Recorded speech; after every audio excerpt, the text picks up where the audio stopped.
Moving on to group health insurance. Group health, similar to group life, they underwrite the group as a whole. That is very important on your group underwriting. They do not do individual underwriting. Cost of coverage is based on the average age of the group and the ratio of men to women in the group. Evidence of insurability is usually not required. Once again, they're underwriting the group as a whole. Next, an association could purchase group health insurance for its members, but here's some of the rules for the association. First, the association must have at least 100 members. At least 100 members. At least 100 members. At least 100 members. All right.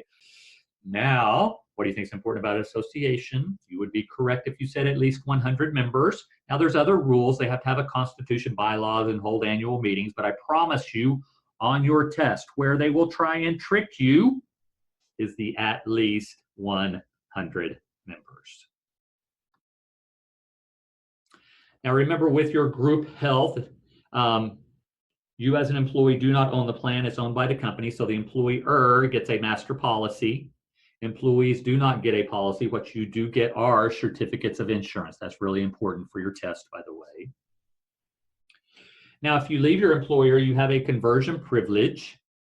You have 31 days to convert without proof of insurability to an individual plan.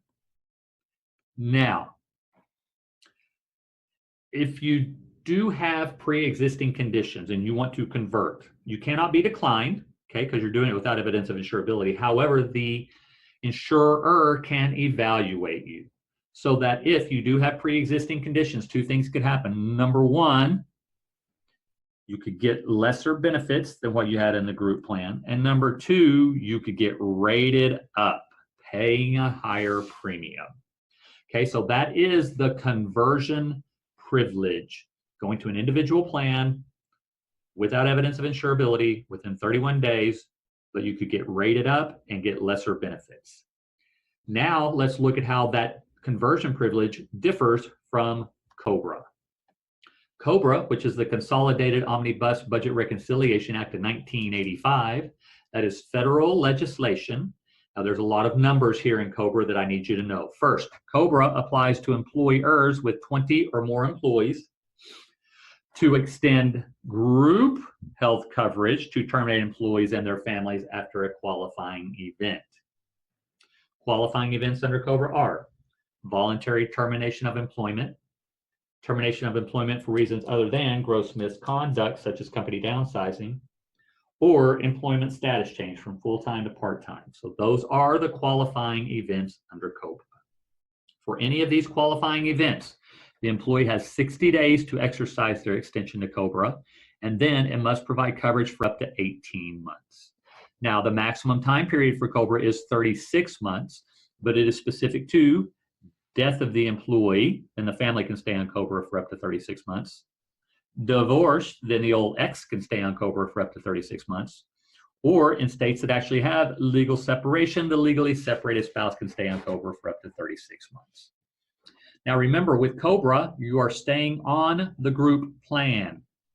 So the employer is going to be collecting the premium. The employer can only charge an extra 2% to cover administrative costs over whatever the total premium was before in the group plan. So let's take a look at that. Let's say you're the employee and you've been paying $250 a month for your health coverage, pretty affordable. What you don't know is behind the scenes, your employer has been paying $750 a month, okay, for a total of $1,000 a month.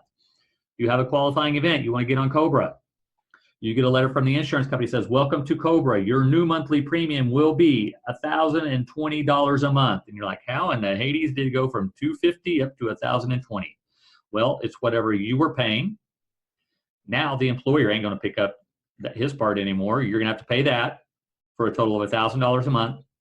Add an extra 2%. That's how you get to $1,020. Okay. And lastly, in this chapter, some limited benefit plans. Get back to kind of our AFLAC type policies. They're limited to whatever benefits they say they will provide. First would be like a dread disease plan, like a cancer policy or a heart disease policy. It would only cover that specific dread disease. There are critical illness plans, which would pay a lump sum for the diagnosis and survival of a critical illness. Hospital indemnity plans, that brings us back to our basic hospital expense policy, where it paid a specific dollar amount per day for your room and board while you're confined to the hospital, but it had a limited number of days it would pay. There's short-term medical plans, which could cover you for up to 11 months after you leave an employer. Accident-only plans obviously would only cover accidents. Then you have dental, covering dental, and vision, covering vision. But you do need to know on both of these that because of the Affordable Care Act, pediatric dental must be covered under all dental plans, and pediatric vision must be covered under all vision plans. All right, that is your types of health policies. Now go to your simulator and begin practicing.